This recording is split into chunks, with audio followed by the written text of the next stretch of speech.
I'm Dr. Melanie Joy. I'm a social psychologist, an author, a speaker, and a professor of psychology and sociology. And my book is called Why We Love Dogs, Eat Pigs, and Wear Cows. It's on the psychology of eating animals. I ask the question, why do we eat animals? Or why do we eat certain animals but not others? It's really important for us to first understand carnism. Carnism is the invisible belief system that conditions us to eat certain animals. It's essentially the opposite of veganism. Now, carnism's a dominant belief system. That means it's woven through the very structure of society to shape norms, laws, beliefs, behaviors, etc. And it becomes internalized, shaping the very way we think and feel about eating animals. And dominant systems such as carnism run counter to core human values, such as compassion and justice. So they need to use defense mechanisms so that rational, compassionate people participate in irrational, uncompassionate practices without fully realizing what they're doing.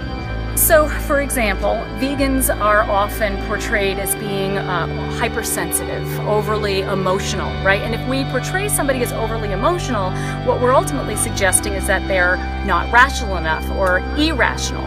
And this is a very powerful way of discrediting the message that vegans bring. When it comes to animal agriculture, which is responsible for the unnecessary slaughter of approximately 77 billion land animals alone globally every year, what the world needs is more emotion, not less. Vegans' emotional response of grief, anger, sadness, frustration is normal, healthful, legitimate, and appropriate.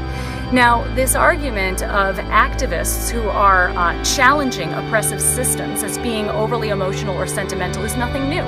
People who fought for the abolition of slavery, for example, were called sentimentalists.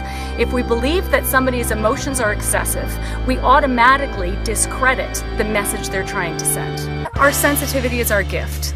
Vegans' emotional reaction to the atrocity that is animal agriculture, to the atrocity that is carnism, is a healthy, legitimate, appropriate emotional response. And most people do feel exactly the same way when they witness the footage of what happens to animals who are turned into food.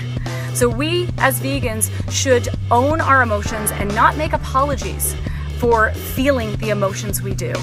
We should be proud that we're willing and able to feel authentically and to speak our truths.